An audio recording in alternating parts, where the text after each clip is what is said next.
சுரேஷ் சலேவை மீட்பதற்காக இராணுவ புலனாய்வு பிரிவின் மாஸ்டர் பிளான் அரசாங்கத்தையே அதிர்ச்சிக்குள்ளாக்கும் ரகசிய தகவல். சுரேஷ் சாலே விவகாரம், ஜிஎஸ்பி பிளஸ் சலுகைகளை இழக்கும் அபாயத்தில் இலங்கை. சுரேஷ் சலேயின் மடிக்கணனியில் இராணுவ ரகசியங்கள் எதுவும் இல்லை, சட்டத்தரணி. சர்ச்சைக்குரிய பயங்கரவாத தடுப்பு சட்டம் தொடர்பில் ஜனாதிபதியின் அறிவிப்பு. அடுத்த ஆண்டு முதல் முன்பள்ளி கல்வியில் மாற்றம், அமைச்சர் அறிவிப்பு. ஐநா பிரதிநிதிகளை சந்தித்தார் நீதியமைச்சர் ஹசன நாணயக்கார. தகுதியற்ற 58 பேர் சுகாதார தொண்டர்கள் தான் வெளிநாட்டில் இருந்தபோது பதில் பணிப்பாளரால் நியமிக்கப்பட்டதாக யாழ் போதனா வைத்தியசாலை பணிப்பாளர் குற்றச்சாட்டு. IMF நிபந்தனைகளுக்கு மாத்திரம் அடிபணியாதீர்கள், அறிவுசார் சமூகத்தை பட்வரி அளிக்கிறது என குற்றச்சாட்டு. தொடர் சர்ச்சைகள், பிகாரையிலிருந்து வெளியேற்றப்பட்ட தேரர். யாழ்ப்பாணத்தைச் சேர்ந்த தமிழ் இராணுவ வீரருக்கு வீடு கட்டி கொடுக்கும் இராணுவம். வடக்கு விளையாட்டு துறையை மேம்படுத்த உட்கட்டமைப்பு வசதிகளை வழங்க நடவடிக்கை. தொடர்பான விரிவான செய்திகள். சுரேஷ் சாலையை மீட்பதற்கான இராணுவ புலனாய்வு பிரிவால் மிக துல்லியமான மற்றும் கடும் ரகசியமான நடவடிக்கை ஒன்று முன்னெடுக்கப்பட்டுள்ளதாக தகவல் வெளியாகியுள்ளது. இந்த தகவல் இணையதளம் ஒன்றினூடாக வெளியிடப்பட்டுள்ளது.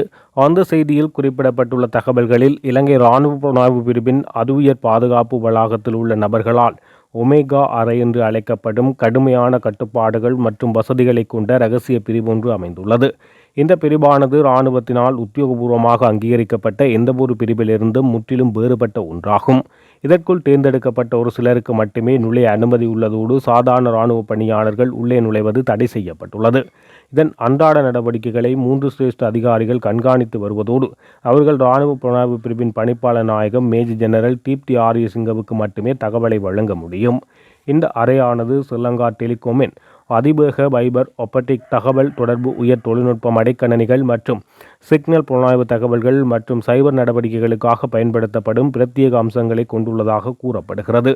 இந்த அமைப்பானது எல்லை கண்காணிப்பு அல்லது பயங்கரவாத எதிர்ப்பு நடவடிக்கைகளுக்காக அன்றி முற்றிலும் உள்நாட்டு இலக்குகள் மீது தாக்குதல் நடத்துவதற்காகவே உருவாக்கப்பட்டுள்ளது. இதன் செயற்திட்டமாக உண்மை தகவல்களை மறைத்தல் மற்றும் போலி கருத்துக்களை உருவாக்குதல் போன்ற படிமுறைகளை கொண்டுள்ளது. தங்களது புவியியல் இருப்பிடம் மற்றும் நிறுவன அடையாளத்தை கண்டறிவதை தடுப்பதற்காக வணிக ரீதியாக கிடைக்கக்கூடிய உயர்மட்ட VPN வலைப்பின்னர்கள் பயன்படுத்தப்படுகின்றனர். இவற்றை பயன்படுத்தி தங்களது டிஜிட்டல் செயல்பாடுகளை வெளிநாட்டு சர்வர்கள் ஊடாக திசை திருப்புகின்றனர். யாராலும் கண்டறிய முடியாத போலி மின்னஞ்சல் முகவரிகளின் வலைப்பின்னர்களை உருவாக்குகின்றனர். பின்னர் இவற்றின் ஊடாக பாரியளவில் போலி முகநூல் கணக்குகளை உருவாக்குதல். மேலும் இந்த பிரிவுக்குள் இருக்கும் ஒரு பிரத்யேக குழுவினால் உளவியல் ரீதியான தாக்கத்தை ஏற்படுத்துவதற்கும் சமூக ஊடக அல்காரிதம்கள் ஊடாக வேகமாக பரவுவதற்கென்றே பிரத்யேகமாக தயாரிக்கப்பட்ட கிராபிக்ஸ், மீம்ஸ்கள் மற்றும் சமூக ஊடக பதிவுகள் உருவாக்கப்படுகின்றன. இவை இலக்கு வைக்கப்பட்ட நபர்களுக்கு பாதிப்பை ஏற்படுத்துவதற்காக மட்டும் வடிவமைக்கப்பட்டுள்ளது. இந்த பிரிவின் முக்கிய இலக்காக 3 பெயரிடப்பட்டுள்ளனர். மேலதிக சொலிசிட்டர் ஜெனரல் திலீப பீரிஸ், குற்றப்புலனாய்வு திணைக்களத்தின் பணிப்பாளர் சாணி அபேசேகர, சட்டமா அதிபர் பாலிந்தரண சிங் ஆகியோர் ஆவார். ஒமேகா அறையின் தெளிவான இலக்கு இந்த அதிகாரிகளை பகிரங்கமாக அசௌகரியத்துக்குள்ளாக்குவது மட்டுமல்ல, அவர்களின் உளவியலை பாதிப்படைய செய்தல், அவர்களின் தனிப்பட்ட பாதுகாப்பு குறித்த அச்ச உணர்வை ஏற்படுத்துவது மற்றும் அவர்கள் மீதான பொது நம்பிக்கை அளிப்பதே இதன் நோக்கமாகும். ஒமேகா அறையினால் மேஜர் ஜெனரல் சுரேஷ் சாலேவுக்கு சாதகமான பிரச்சார நடவடிக்கைகள் முன்னெடுக்கப்படுகின்றது. ஏனைய நபர்களை தாக்குவதற்கு பயன்படுத்தப்படும் அதே போலி கணக்குகளின் வலைப்பின்னலை பயன்படுத்தி சமூக ஊடகங்களில் அவரது பிம்பத்தை செயற்கையாக உயர்த்துவது இதன் மூலம் நடக்கிறது என தெரிவிக்கப்பட்டுள்ளது. தேசிய புலனாய்வு சபையின் முன்னாள் பணிப்பாளர் ஓய்வு பெற்ற மேஜர் ஜெனரல் சுரேஷ் சாலேவுக்கு எதிரான சித்திரவதைகள் காரணமாக இலங்கையானது ஐரோப்பிய ஒன்றியத்தின் சலுகைகளை இழக்கும் அபாய நிலையில் இருப்பதாக எச்சரிக்கப்பட்டுள்ளது. கொழும்பில் நடைபெற்ற செய்தியாளர் சந்திப்பில் முன்னாள் அமைச்சர் பந்துல குணவர்த்தன மேற்கண்ட எச்சரிக்கையை விடுத்துள்ளார். அங்கு தொடர்ந்தும் கருத்து வெளியிட்ட அவர், பயங்கரவாத தடுப்பு சட்டத்தை தவறாக பயன்படுத்துவதாலும் உளவுத்துறை பணிப்பாளரான சுரேஷ் சாலேவுக்கு எதிராக இழைக்கப்பட்ட மனித உரிமை மீறல்களாலும் இலங்கை GSP+ ஐரோப்பிய பொருளாதார சலுகைகளை இழக்கும் கடுமையான அபாயத்தில் உள்ளது. பயங்கரவாத தடுப்புச் சட்டம் தவறாக பயன்படுத்தப்படுவதால் அதனை உடனடியாக மாற்றவோ அல்லது நீக்கவோ வேண்டுமென ஐரோப்பிய பொருளாதார சமூகம் இலங்கைக்கு நீண்ட காலமாக அழுத்தம் கொடுத்து வருகிறது. நாட்டுக்கு மகத்தான தேசிய சேவையாற்றிய சுரேஷ் சாலே சித்திரவதை செய்யப்படுகிறார் என்று மனித உரிமை ஆணைக்குழுவிடம் அளிக்கப்பட்ட புகார்கள் சர்வதேச அளவில் பகிரங்கமாகும் போது நாட்டின் மீது எதிர்மறையான தாக்கத்தை ஏற்படுத்தும். இத்தகைய விடயங்களை சர்வதேச சமூகத்துக்கு வெளிப்படுத்துவது இலங்கை பெற்றுள்ள சர்வதேச சலுகைகளின் நேரடியான எதிர்மறையான தாக்கத்தை ஏற்படுத்தக்கூடும். குற்றப்புலனாய்வுத்துறையின் காவலில் இருந்தபோது சுரேஷ் சாலே நிர்வாணமாக்கப்பட்டு ஆசனவாய் பிரசோதனைக்கு உட்படுத்தப்பட்டார் என்பதை இலங்கை மனித உரிமை ஆணைக்குழுவிடம் சிஐடியே ஒப்புக்கொண்டுள்ளது. ஊடகங்களிடம் பேசிய சுரேஷ் சாலேவின் மனைவி மனோரி சாலே மார்ச் 8ஆம் தேதி நடைபெற்ற இந்த மனிதாபிமானமற்ற செயலை சிஐடி மூடி மறைத்தாலும் அதனை மனித உரிமை ஆணைக்குழுவிடம் ஒப்புக்கொள்ள வேண்டியிருந்தது என தெரிவித்துள்ளார்.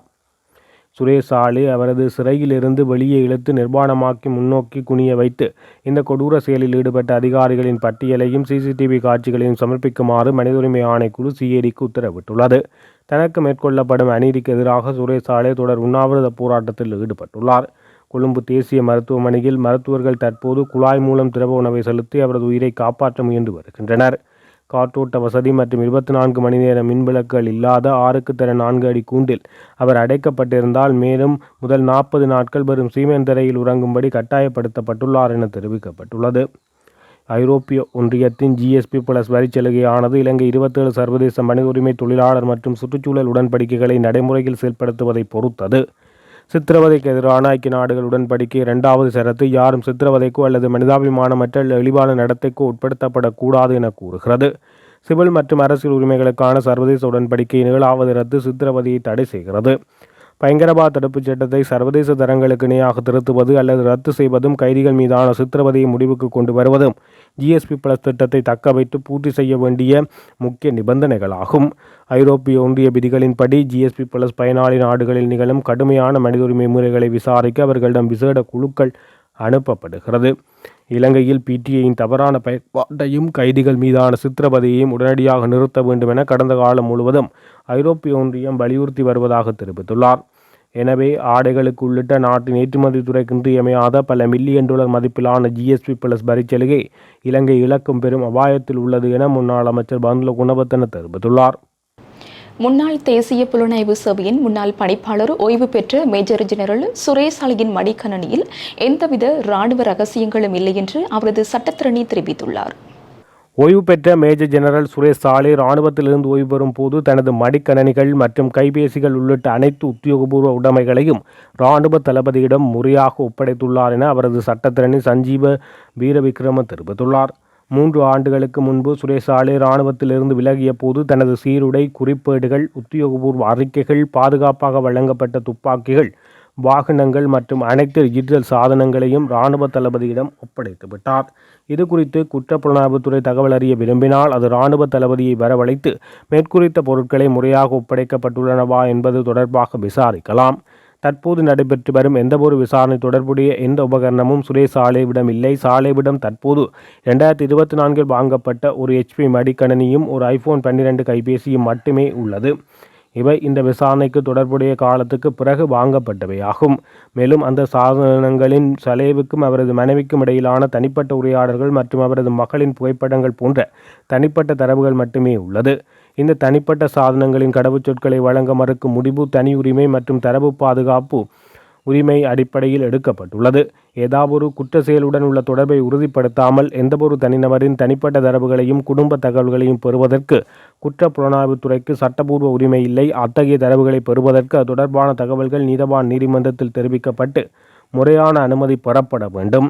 கடவுச்சொற்கள் இல்லாமலேயே விசாரணைகளை நடத்துவதற்கு தேவையான தொழில்நுட்ப வசதிகளை கொண்ட நிறுவனங்கள் இருந்தாலும் தனது கட்சிக்காரரின் தனி உரிமையை பாதிக்கும் எந்தவொரு தகவலையும் குற்றப்புலனாய்வுத்துறைக்கு வழங்க மாட்டோம் என சட்டத்தரணி சஞ்சீவ வீரவிக்ரம வலியுறுத்தியுள்ளார். இலங்கையில் தற்போது நடைமுறையில் உள்ள சர்ச்சைக்குரிய பயங்கரவாத தடுப்புச் சட்டத்திற்கு பதிலாக ஒழுங்கமைக்கப்பட்ட குற்றங்களை தடுப்பதையும் பொதுமக்களின் அடிப்படை மனித உரிமைகளை பாதுகாப்பதையும் நோக்கமாக கொண்டு புதிய சட்டம் ஒன்றை அறிமுகப்படுத்த அவசர நடவடிக்கைகள் எடுக்கப்பட்டு வருகின்றன என்று ஜனாதிபதி அனுரகுமார திசாநாயக்க தெரிவித்துள்ளார். நாட்டின் முன்னணி ஆடைத்துறை வர்த்தகர்கள் மற்றும் பெரு முதலீட்டாளர்களுடன் நேற்றைய தினம் ஜனாதிபதி அலுவலகத்தில் இடம்பெற்ற உத்தியோகபூர்வ கலந்துரையாடலின் போது அவர் இதனை தெரிவித்துள்ளார். உள்நாட்டிலும் சர்வதேச அளவிலும் நீண்ட காலமாக மனித உரிமை அமைப்புகளாலும் சர்வதேச சமூகத்தினராலும் கடுமையாக விமர்சிக்கப்பட்டு வரும் பயங்கரவாத தடுப்புச் சட்டத்தை இந்த புதிய சட்ட கட்டமைப்பு முழுமையாக ரத்து செய்யும் என ஜனாதிபதி இதன்போது உறுதிப்படுத்தினார்.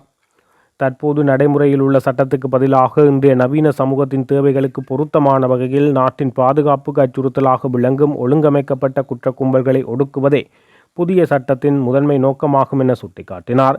அதே நேரம் அரசியல் பழிவாங்கலுக்கோ அல்லது தன்னிச்சையான கைதுகளுக்கோ இடமளிக்காத வகையில் நாட்டின் சாதாரண குடிமக்களின் மனித உரிமைகளையும் ஜனநாயக சுதந்திரங்களையும் முழுமையாக உறுதி செய்யும் வகையில் இந்த புதிய சட்டம் மூலம் வடிவமைக்கப்பட்டு வருகிறது என ஜனாதிபதி அனுகுமார் திசாநாயக்க குறிப்பிட்டுள்ளார்.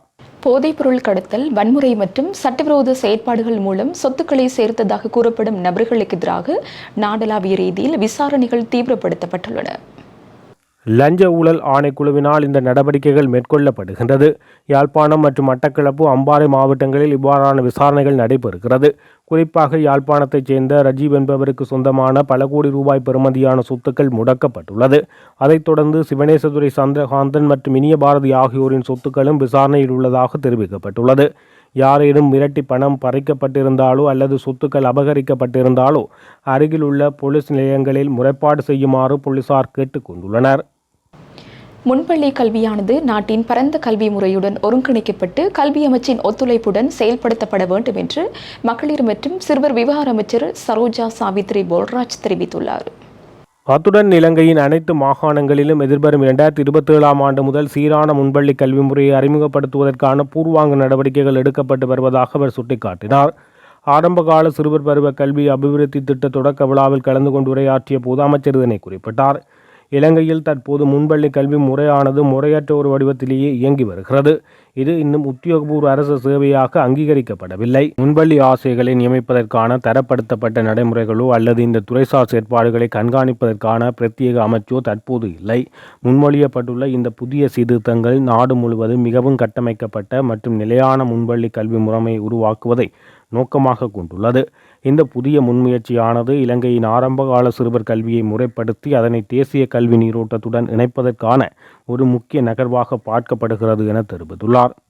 நீதி மற்றும் தேசிய ஒருமைப்பாட்டு அமைச்சர் ஹர்சன நாணயக்கார மற்றும் ஐக்கிய நாடுகள் சபையின் பிரதிநிதிகளுக்கு இடையிலான சந்திப்பொன்று நீதியமைச்சில் நடைபெற்றுள்ளது. நீதி மற்றும் தேசிய ஒருமைப்பாட்டு அமைச்சர் ஹர்சன நாணயக்கார மற்றும் ஐக்கிய நாடுகள் சபையின் பிரதிநிதிகளுக்கு இடையிலான சந்திப்பு நீதியமைச்சில் நடைபெற்றது. குற்றவியல் நடைமுறை சட்ட திருத்தத்துக்கு இணங்க இந்த வீடியோ தொழில்நுட்ப சாட்சி முறை குறித்து நீதிபதிகளுக்கு விழிப்புணர்வு ஏற்படுத்தப்பட்டு வருவதாக அமைச்சர் இதன்போது தெரிவித்துள்ளார். தான் வெளிநாடு சென்றிருந்த காலத்தில் யாழ்ப்பாணம் போதனா வைத்தியசாலை பதில் பணிப்பாளராக கடமையாற்றிய வைத்தியர் அடிப்படை தகுதியில்லாத 58 பேரை சுகாதார தொண்டர்களாக நியமித்துள்ளதாக யாழ்ப்பாணம் போதனா வைத்தியசாலையின் பணிப்பாளர் வைத்தியர் சத்தியமூர்த்தி தெரிவித்தார். கடந்த வெள்ளிக்கிழமை யாழ்ப்பாண மாவட்ட செயலகத்தில் நடைபெற்ற யாழ்ப்பாண மாவட்ட ஒருங்கிணைப்பு குழு கூட்டத்தில் யாழ் போதனா வைத்தியசாலை சுகாதார தொண்டர்கள் தொடர்பாக கூட்டத்துக்கு தலைமை தாங்கிய கடற்தொழில் அமைச்சர் ராமலிங்கம் சந்திரசேகர் எழுப்பிய கேள்விக்கு பதில் வழங்கும் போது சத்தியமூர்த்தி இதனை தெரிவித்தார். சுகாதார தொண்டர்கள் நியமனம் பற்றி அமைச்சர் சந்திரசேகர் கேட்டபோது 82 பேருக்கு நிரந்தர நியமனம் வழங்கப்பட்டு விட்டதாகவும் அடிப்படை தகுதி இல்லாத காரணத்தால் 58 பேருக்கு நிரந்தர நியமனம் வழங்க முடியவில்லை என வைத்தியர் சத்தியமூர்த்தி பதிலளித்துள்ளார். நீங்கள் ஆட்களை தெரிவு செய்த போது அவர்களின் தகமையை பரிசீலிக்கவில்லை என அமைச்சர் கேட்டதற்கு, நான் வெளிநாடு சென்றிருந்த காலத்தில் யாழ்ப்பாண போதனா வைத்தியசாலையின் பதில் பணிப்பாளராக கடமையாற்றிய வைத்தியர் ஜமுனானந்தாவே இவர்களை நியமித்ததாக வைத்தியர் சத்தியமூர்த்தி தெரிவித்துள்ளார். சர்வதேச நாணய நிதியத்தின் நிபந்தனைகளுக்கு மாத்திரம் அடிபணியாது நாட்டின் அறிவுசார் சமூகத்தை கட்டியெழுப்புவதற்காக புத்தகங்கள் மற்றும் அச்சு ஊடகங்கள் மீது விதிக்கப்பட்டுள்ள வரியை அரசு உடனடியாக நீக்க வேண்டும் என்று எதிர்க்கட்சித் தலைவர் சஜித் பிரேமதாச வலியுறுத்தியுள்ளார். புத்தக அச்சு பதிப்பாளர்கள் சங்கம் மற்றும் புத்தக இறக்குமதியாளர் சங்கத்தின் பிரதிநிதிகளுக்கும் எதிர்க்கட்சித் தலைவர் சஜித் பிரேமதாசாவுக்கும் இடையிலான விசேட சந்திப்பு கொழும்பில் உள்ள எதிர்க்கட்சித் தலைவர் அலுவலகத்தில் நடைபெற்றது. புத்தகங்களுக்கு விதிக்கப்படும் வரி மற்றும் அதன் வரம்பெல்லை முறையினால் தற்சமயம் அச்சுத்துறையில் பலமுனை பாதிப்புகள் ஏற்பட்டுள்ளது. தற்போது கையிருப்பில் காணப்படும் புத்தகங்கள் மீது கூட இந்த வரிகள் விதிக்கப்படுவதனால் பதிப்பகங்களுக்கு பெரும் நட்டம் ஏற்படுகிறது. இந்நிலையினால் உள்நாட்டு அச்சு பதிப்பு துறையும் புதிய அறிவு உருவாக்கமும் கடுமையான வீழ்ச்சியை சந்தித்துள்ளது. இது நாட்டின் ஒட்டுமொத்த வாசிப்பு சமூகத்துக்கும் சிங்கள, தமிழ், ஆங்கிலம் ஆகிய 3 மொழிகளிலான வெளியீட்டுத் துறையின் எதிர்காலத்துக்கும் விடுக்கப்பட்ட பாரிய அச்சுறுத்தலாகும். கல்வி அறிவை மேம்படுத்த காகிதம் மற்றும் ஏனைய அச்சு பொருட்கள் மீது விதிக்கப்படும் வரிகள் எவ்விதத்திலும் சாதகமானதாக அமையவில்லை. தற்போதைய ஜனாதிபதி அன்றகுமார திசாநாயக்க எதிர்க்கட்சியிலிருந்து கொண்டு அறிவு சார்ந்த நாட்டை கட்டி எழுப்புவோம் என நல்ல கருத்துக்களை வெளியிட்டுள்ளார். 18% வட்வரியை நீக்குவோம் என தனது கொள்கை பிரகடன அறிக்கையிலும் குறிப்பிட்டார். ஆனால் இன்று நடைமுறையிலிருந்து வாக்குறுதிகளையும் அவர் நிறைவேற்றவில்லை. தற்போதைய அரசு இப்போதாவது இந்த வாக்குறுதிகளை செயல் வடிவத்துக்குள் கொண்டு வர வேண்டும். உலக நாடுகள் பலவற்றிலும் பதிப்புகள் மற்றும் வெளியீட்டுத் துறைக்கு அதிக அளவில் வரிச் சலுகைகள் வழங்கப்பட்டுள்ளன. ஐக்கிய ராஜ்யம், நேபாளம், பங்களாதேசம் போன்ற நாடுகளில் கூட புத்தகங்களுக்கு இவ்வாறான வட்வரி விதிக்கப்படுவதில்லை.